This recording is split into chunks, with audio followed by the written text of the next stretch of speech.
Can you be just friends? Who is a Proverbs 31 woman? We want you to know that we don't understand us either. It looks like What Jessica Cousin. is the compliment you wish people would give you more? Like as a guy. People or girls? I don't know. Girls ain't people. Girls ain't people. Like people in general. Girls specifically. Do with it what you will.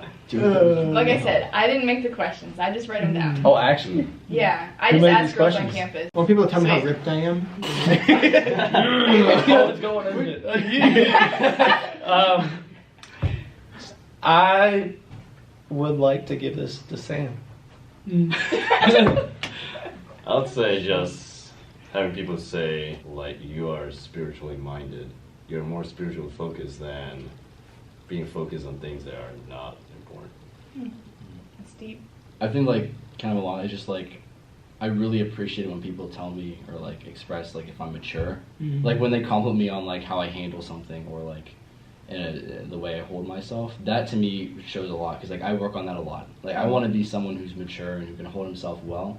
So when people show their appreciation of that, it's like okay, it's like thank you. Like I appreciate you telling me because like I know how I'm doing because like I feel like a lot of times we're like oh, it's weird to talk about people complimenting us because we're like feel like prideful in that. It's just like it's like a thing of pride. Like I don't want people to compliment me because I don't want to be prideful. It's like no, you should receive compliments because when you receive compliments, it's showing you're showing growth and you're doing something right. So like in a way, like if someone tells me like hey, you're doing this wrong, I need that just as much as someone compliments me. But like I think the thing is just maturity. It's like when people compliment me on that, it's just like oh, I really appreciate that. Yeah. I don't have a specific like really good answer, but I don't know. Seeing people recognize the fruit of ministry. I don't know. Oftentimes you do a lot of ministry and you don't see fruit, whether it's snow camp or even just like talking to people on campus, relationships. You don't see fruit, but like seeing people like compliment you, like, oh yeah, I saw this fruit in this specific area, or I saw this result in this specific area. Like it's just like yeah, it's a compliment, but it's more encouraging than anything. Like something I did had a purpose, right? Obviously, when we're faithful, God sees that and will reward us justly for that because God's a good God. But it's also good seeing here on earth the results of that. So, I would say definitely whenever people compliment you on things that you have been praying for. Like saying if you've been asking God for humility or if you've been asking Him for just different steps in your like walk with Jesus and they see that and they compliment it because you're like, thank you for complimenting that. And you're like, thank you, God, for blessing the prayers. And so it's just cool. What is your opinion on girls wearing makeup? Next question. So it depends. So how honest do you want to Yeah. be? So like, if you're looking like a clown, don't do it. And also like, don't do it every day, kind of thing. Like if you put up mascara on every day, okay. But like, don't put full face of makeup on every day because who are you? Because I won't even know what you look like. But yeah, especially like with a girlfriend or because. Here at Word of Life, we believe in dating for marriage. So if my girlfriend is wearing makeup every single time I see her, what am I going to wake up next to whenever Yeah, man she has has a point. no makeup on? Preach Am I it, going to preach wake up next to a monster? Or am I going to wake up next to a dime? It's like it goes back to the first question where you asked us why we're so weird. And it's like we're being honest about who we are. Yep. And I feel like this isn't. I'm not saying this to like, you know what I'm saying, but like I feel like when I see a girl that's wearing like a pound of makeup on her face, like what is like she's like conveying that like she doesn't like who she is. For me, I like people who are comfortable with who they are, and like that's what I like in my like girlfriend is she's very comfortable in her skin. Like she. Like some days, like we'll be going. She's like, "Oh, by the way, I'm not wearing any makeup or anything today. I'm going out like I'm a homeless person." She's like, "And I don't care." And I'm like, "Yeah, I like that. Like, you know, it makes me. I don't care about how she. I do care about how she looks, but like I don't. That's not what I base everything off of. So like when I see her comfortable with who she is and not having a whole face of makeup, it's just like okay, she's comfortable with who she is, and she doesn't have to, you know, put on a mask to be, you know, the pretty girl or whatever. Yeah, that's the way I always think of it. This also, don't take this as like don't wear makeup because obviously, yeah. Like sometimes wear makeup perfect looks nice. Like even I love to dress up sometimes. Like I love to be comfy. Comfy is my stuff. But some days I like to dress up. And you try to look snazzy, and it feels good to look snazzy. So don't just not wear makeup because we're saying be your true self. Insert ZZ Top here. ZZ Top. Yeah. Sure, just man. Right. I would agree, but I think it's a range. Like, it depends. I know plenty of women and girls that like they wear no makeup and they're fine with it and like completely fine, all good. I think the main thing is when it's like noticeable, like when chalky. When it's like obviously like I spent 16 hours this morning putting this makeup on, and like I don't know. I'm not a girl. I don't know exactly the process of makeup. I was never in drama. I don't know. But I know it's a lot of work. And when you can tell they put 3 hours into it, like that's when it's like, okay, maybe we pushed a little bit over the edge. Yeah. God bless women for having to shave their legs. Because that's got to take so much time. Oh. All right, you answer your question. But yeah, it was awesome. Cut that out. Cut that out. It's going to be taken down. But yeah, going off what you said, it depends on like the occasion, and also I appreciate girls that just go out without any makeup, but also like if it's a special occasion, like go for it, but don't overdo it. And also like think about Proverbs 31, like inner beauty is true beauty. Like our appearance, like beauty is vain, charm is deceitful, but when one fears the Lord, she's gonna be praised. Can I like, flip it? I'm gonna flip it. Can men wear makeup? No. I would say no. Technically, you are right now. Showing your That's face. not makeup. That's nail polish. That's a whole different realm. Yeah, if I put that on my lips. Bad idea. Anyway, let's Next question. Just don't do that. Is there a hairstyle you find most attractive? Whatever hairstyle my girlfriend wears at the time. Yep. That's a good I would say kind of Get out of the ballpark. I think we should stop right there. Next question.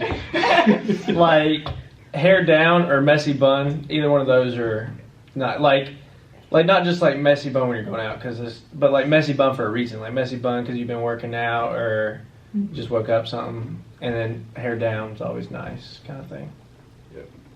If you got good hair. If you got whack hair, then that's unfortunate. Quotes. Quotes. Depends on the person. I don't think there's one solid. Well, this puts everybody. It depends on the girl.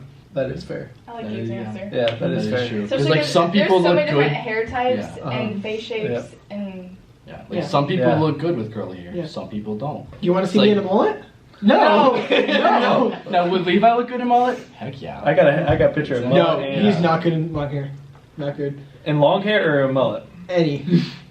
Short hair is I probably see you with both. Yeah. No, guys, short hair. That's so good. No! No! This is my mullet. I had this for about 2 weeks.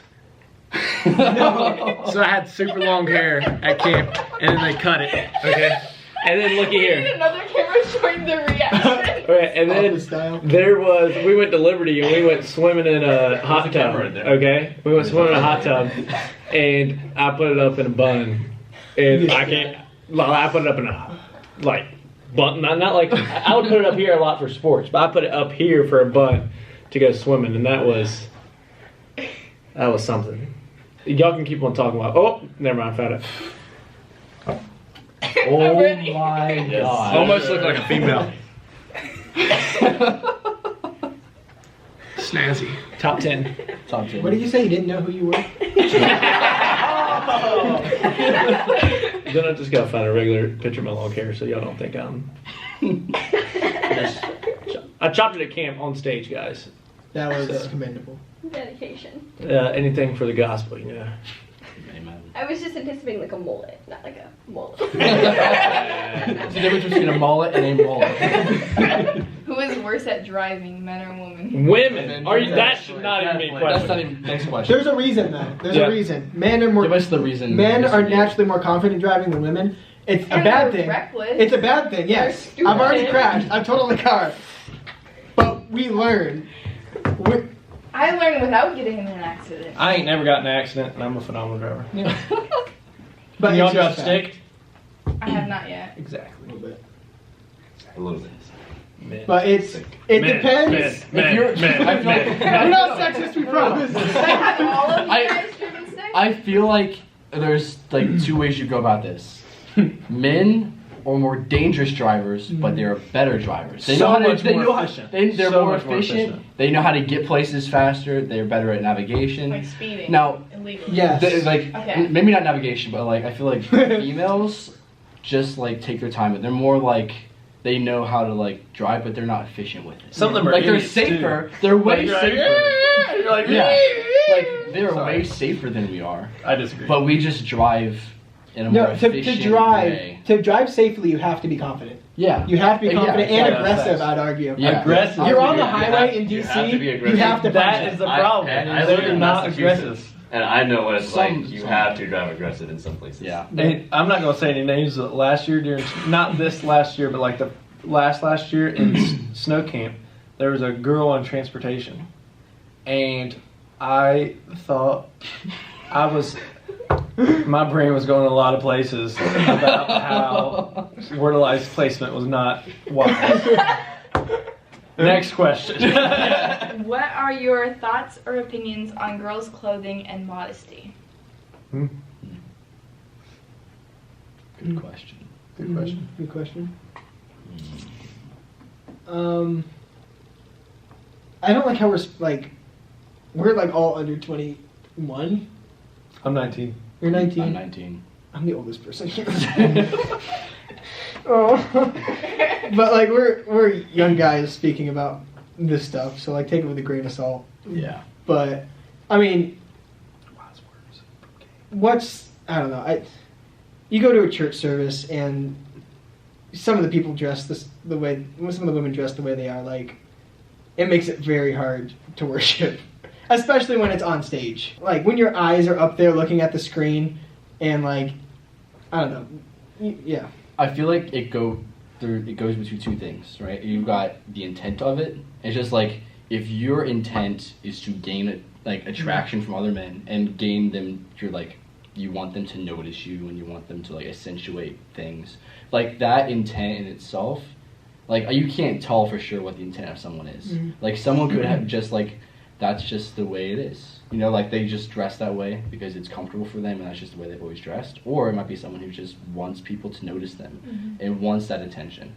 And I think like a lot of secular female camera died. It's Kennedy. The audacity. Come on. But Who no. would call someone during this? Yeah, Levi. Just kidding. Yeah. But no, back to what I was saying before the camera died and everything. Like the intent behind it, I feel like a lot of secular females, the main intent is to grab attention and to get people to notice them.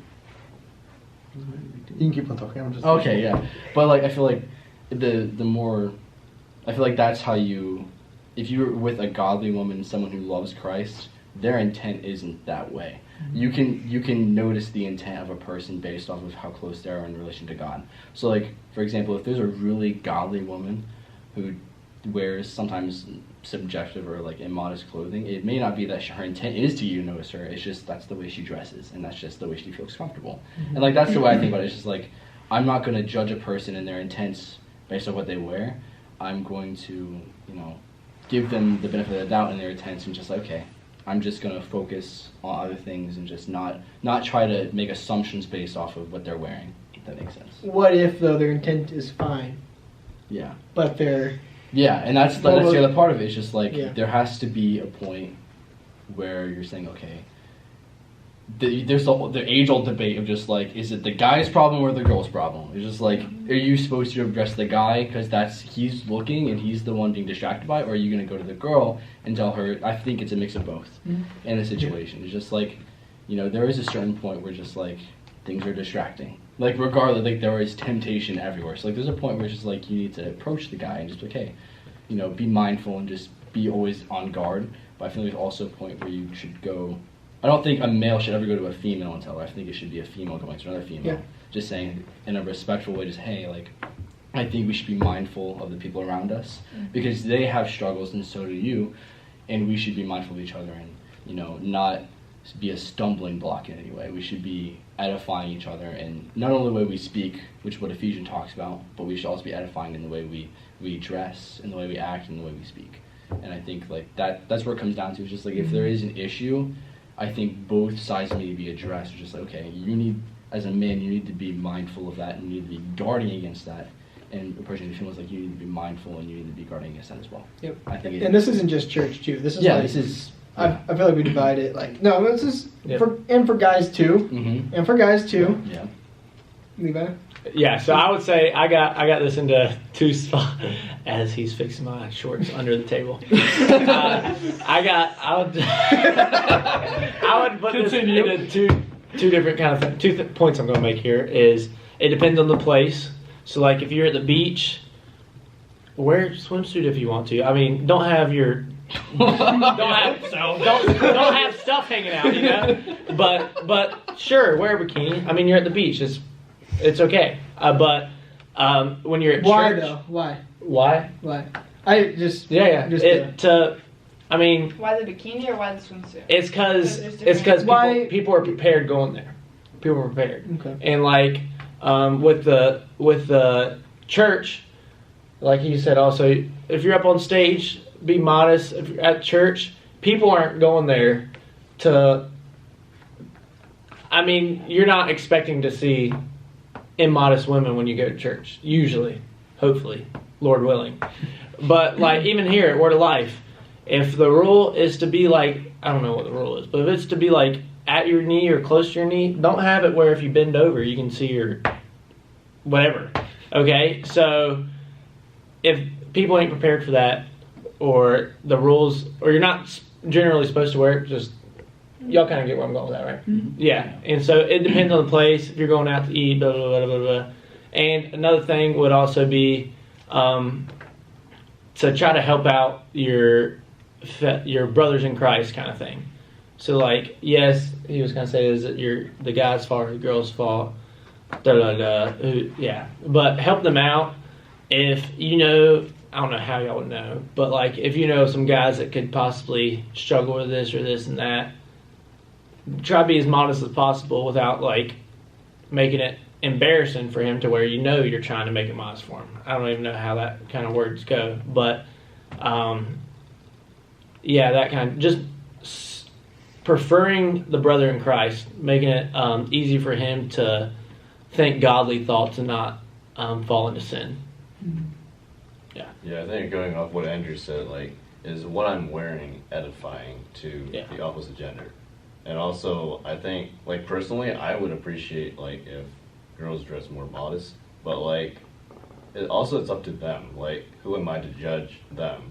But, like, there's also this line where there's this line of almost immodest to the point, like, you're almost trying to put like sinful thoughts into, like, saying very respectfully, like, into the minds of guys. So like when you put on something, just keep in mind that guys can have those thoughts and you don't want to be a stumbling block to them. Yep. Mark Strout, my hero. Talked about this last week. Abba Strout. Well, and this goes for guys and girls, both.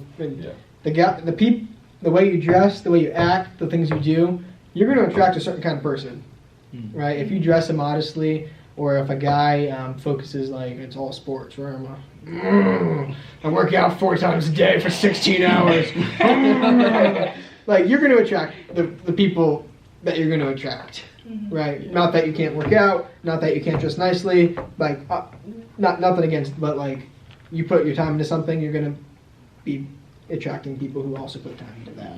Shout out Mark Strout. Hey guys, it's time to be real. Is it? Be real. Hey. Be real. Oh my gosh. Have y'all listened to Just Servants? No. We have one fan in here. Yeah. Hey, So sorry. hey, I can follow. I didn't know it was a thing. My bad. Just Servants on Spotify. Y'all It's can, entertaining. I only listened to the first couple so far. There's many Word of Life people in there. Next question. What boundaries do you have / think are important for physical touch? Person in the relationship. Okay, I would say, like, if I'm not comfortable with her parents seeing us do it, then I shouldn't be doing it. Or if I can't feel, if I feel any guilt or, like, I feel any, like, shame, I guess would be the right word about it, then I shouldn't be doing it. Like, if I'm doing something or just, like, I feel like, okay, I'm getting bad thoughts or I'm feeling like I shouldn't be doing this, I need to stop that immediately. Like, so that was the boundaries we set through our relationship. Was just like, if we're doing something that we wouldn't want her parents or my parents to see, like, that's not, we shouldn't be doing that, you know, at all. So, like, if we're, that's just, like, the basic thing we said. I mean. Yeah, and I'd say, like, Mark Stroud said this too, but... Mark Stroud. Relationship guru. But, like, how would you treat your sister? Like, your biological sister.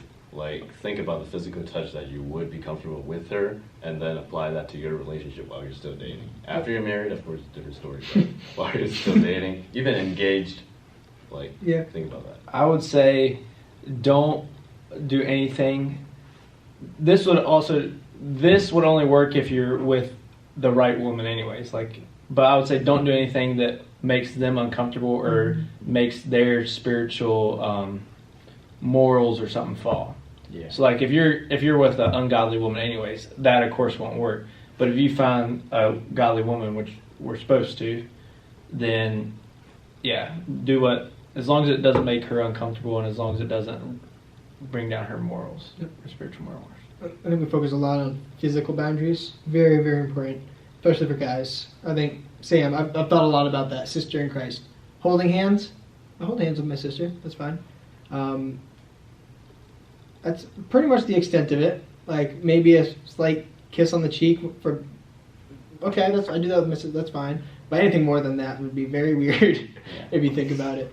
But what about... Like, I think what's almost more important, maybe even more for the women, I can't speak for women, but, like, even just the emotional side, the speaking side, like, very much so. Like, in a marriage, the guy's supposed to be the spiritual leader of the woman. I think you guys would agree on that, right? In marriage. A lot of times in dating, guys want to take on that role, right? I'm the spiritual leader of this relationship. No, the father is the spiritual leader of that woman. And if you start, especially early on, being that spiritual leader, right? Doing devos, doing quiet time, one-on-one, like, that might, like, I'm not supposed to read the Bible one-on-one with her? Like, what? If you're reading the Bible one-on-one and you're, like, sharing deep stuff, like, that's, you're growing together very quickly with that. And doing that, even, like, praying together one-on-one for, like, just, like, super in-depth, like, just be very careful with that. Do it in group settings if you can. Like, because when you're leading that woman spiritually and something happens and you break up, like, the spiritual leader that you've had for a year and a half, who said he'd never leave you and says he loves you and he's gone, like, that's tough. And same thing for a guy too. Like it's that bond, and, like, we're always so focused on physical. That those emotional are just as important, if not more important. Like, wait till later. Like, get in a friend group, talk as friends, get to know her. If you, after 6 months or however long, can still have a good friendship and you still love talking and hanging out, like, that's when, okay, we can take this more serious. And I love you, the L word, it really is. Like, it doesn't seem like much, but when you say the L word, there's no going back, right? There's no going back. And you can justify, like, I justify my mind all the time. It's just a word. I'm showing I'm committed and I love her and I want the best for her. Yeah, but it takes the relationship to a whole nother level that you're not going back from. And either you go forward in marriage or you break up and you no longer say I love you. And it just takes a different turn. So, I don't know. I would kind of expound on what Levi said as well. Just like me and my girlfriend established that, you know, there's a line that you can cross where there's the line of sin, right? And that's something you should never cross. That's like, I'm not going to go into details of what that line is. Like, the Bible gives an instruction on that. But there's a line of sin, right? You don't want to set your physical boundary right here, right next to the line. Because if you set it right here and you fall into sin. Mm-hmm. But if you set your line here, and if you mess up or you fail, you fall right here and you still haven't fallen into sin. So it's just like, we set that boundary of just like, okay, we're not gonna set the line here, just like, because a lot of the things is just like a relationship that's right on that line, they want to go just as close as they can to the line of sin. Just like, what am I allowed to do? When you're actively trying to figure out what you're allowed to do and like how far you can push it, that's a sign that you're just gonna fall right into it. But if you're trying to figure out how can I get away from that line, how can I get away from that cliff in a way, because there's a cliff. Imagine it like this way. This is the cliff of sin. If you put your line right here and you fall, you're dead. Like, you're going to fall straight into sin, you're going to fall into sin. But if you sit right here and you fall over, you're still good. Like, you're not going to, like, and that as well, if you fall in that area, right next to the cliff, right next to sin, it kind of puts fear into you. It kind of puts it in perspective, like, okay, I fell that easily in this small thing. What's going to happen if I set the line here and I fall? And that's valid. That's like applicable to any sin, but especially physical, like boundaries with like relationships. It's like you want to make sure that you're not pushing the limits, pushing the envelope. You want to make sure you're setting those boundaries that even if you do mess up, even if you do fail, it's not catastrophic. It's not something that's going to be like, oh my gosh, this is awful. If that makes sense. One thing our Dean of Women told me in our small groups we had last semester was set boundaries for your boundaries, because then you'll never get to like your last boundary. You're protecting yourself. Did you want it to go this deep? Yeah. We're like just saying. We got deep with these right now. Darn tootin'. This is like actually. I feel like Paul Weaver. This is Tom Davis, John Bob. I'm John Bob. Let's go. Andrew, your mark shout. Sam, you are. Do we have any? Oh no, Dr. Nanigan. Dan. We just got told a story about Dan Fan at Missions Conference. Which story? That wasn't Missions Conference. It was before Missions Conference. That was Chapel before. Was it That Chapel? was by Rich Andrews. Yeah. That was a good Story. That was a good story. Don't worry about it.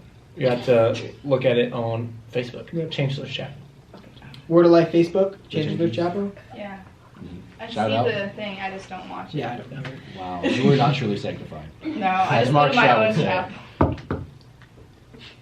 That is, I'm Mark Stroud for the day.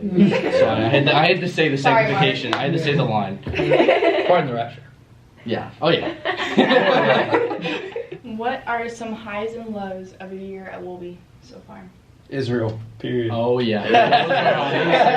High. Was the high. Definitely Everybody the has high. the same high. No, I thought that was your low. What's your high and low? Israel. Low is probably the winters without snow camp. And I really realized that this week, because earlier this week it was 80s, it was beautiful outside. And we're going straight from snow and cold. And I was working at the front desk because I work student services. And it was sunny. Everyone was outside that day after school. And I'm sitting at the desk, and you see all these smiles, all these laughter, all these conversation, and it is completely different than 1 week ago. And I just thought it was so cool because, well, we're on the low. The low is the winter because of how happy people are when the sun's out. Like in Florida. We're just happy all the time. Yeah. I agree with what he said. That's my answer as well. Just like when there was something that my old youth pastor would tell us, and he was always like, the fall and the winter is the hardest season to go through, because there's something in psychology where when you are living not in darkness, but you're like, it's gray, it's dark out, it's like not as, you lose hours and it gets dark and it's just like all musky and weird. It's like you're not as joyful, and there's just a state of just like, yeah, just like you just feel like yeah all the time. He's like, so when you're in those times, like you're always at your lowest, you know, and when the spring comes, it's just you're spring up, you know, and I agree with him completely. This is kind of changing the topic a little bit, but I think it's so cool how a program like Word of Life can take such a low and such sadness and turn into such a great season of ministry with Snow Camp. And I'm just going to stop there and let these guys answer the real question. Yeah, what is the meaning of life? That's for a different day. Yeah. 42. I mean, I agree with Sam. That's what my brother says. Oh. It's from the Hitchhiker's I don't know what it's from. Guide to Everything? Yeah. Question mark? Everybody just says 42 is the meaning for life. Yeah. I just say it. It's a perfect number or something. 42 is the perfect number? Yeah. How about 7? Hey, Hey, B-Joy, you listening? 7's up. Tim Hancock? No, I was just saying I agree with him. Because like fall came, like that was right after I served the summer camp, and I just felt really low. I didn't know most people on campus. It was just I don't usually get depressed, but that was like one of the closest I ever got. So. Vitamin D. Hey, 3. If you're a redhead, you Multivitamins. produce your own vitamin D. So, good chow. What if I dye my hair? Superior, wow. Wow. High lows, probably snow camp weekend number 4 was both high and low for me because All wrapped in one. it was my campers watching. I know you're watching. You know how tough you were. You know the struggle. They told me they know they were a struggle. But those guys like very hard, very much lows during that weekend of we'll never break through. How can these guys go to a Christian school, go to church every week, and still be this hard against the gospel? Like that's extremely discouraging to see that. Like, what else can I do? What can I do against? Like, they know the Bible, they know they can explain the gospel to me, and yet they hate it, and yet they don't want anything to do with it. But yeah, God still worked that weekend a lot, and it ripped me to the bone when I didn't know where any of them were half the weekend. Actually, most of the weekend, all of the weekend was spent trying to find them. Because they thought they could do their own thing. But just seeing the relationships that were built, seeing the relationships that maintained afterwards, seeing how most of them, I prayed that God would break their hearts, just like I pray that God would break my heart every day.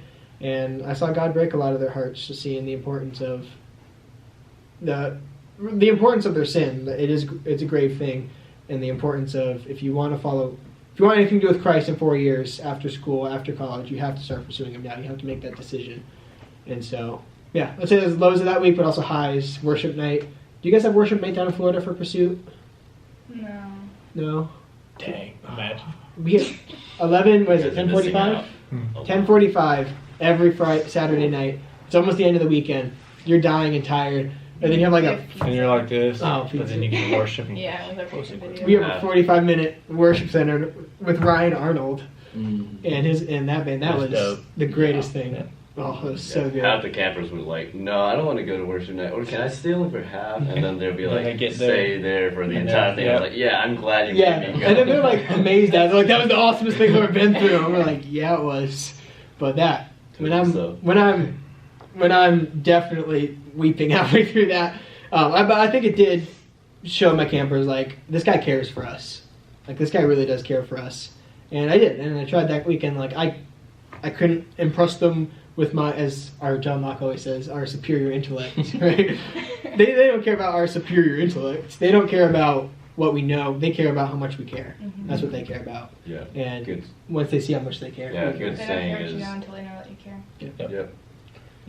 And I would say another high, just so we don't all just stick with Israel, was I was an LC, so lead counselor throughout snow camp.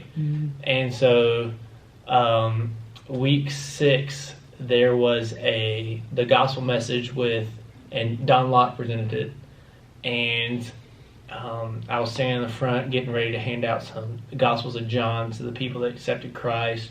And they were going to come out, down, and into this upper library. And I was handing them out, and I ran out. I had to sprint, grab more, ran out, sprint, grab more. And I was in chills. And then I was supposed to walk down to here to help with these conversations, because we have exit counselors, so counselors are waiting, excited to meet these campers that just trusted Christ. And so and then these exit counselors are talking to them about their decision, talking them through that, praying with them, and then you're taking their card to see if they just dedicated their lives or if they got saved. Do you mind if I grab the camera for a second? Sure. So look at this, guys. This whole area, every single part of it, from way over yonder, not just the chairs, the ground was full. Everyone was sitting down, laying down, full conversations, all throughout here, everywhere. In here, everywhere, people are in here talking about Jesus and talking about their new relationship with God. Here, I need to Photoshop those people in. And that was definitely a highlight of my week because that was just so cool to see. I literally walked in, and it's kind of opposite of what Andrew said. Also what we were talking. I don't know who I am. It's hard for me to even feel emotions. Like it's hard. I really wonder if I have emotions sometimes.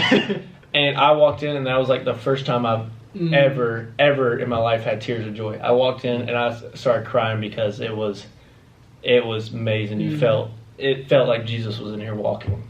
It was great. That was Don Locke, right? You spoke. Yeah, he would and my group of guys were all saved, so they didn't go forward. But like he'd say, "Okay, guys, stand up, move to the front." A group of people move to the front, and then he'd be like, "Those of you who have friends who know they need to go up, go up." And then like another huge group of people would go forward, and then he'd do it again, and more people would go forward. It was just like. Yeah. Just more and more people going. It was. I think I was constant that week too. I was stuck in the kitchen that whole weekend. They wouldn't be there without food. That is true. Is it okay for a wife to work full time, like not being a stay-at-home wife /mom?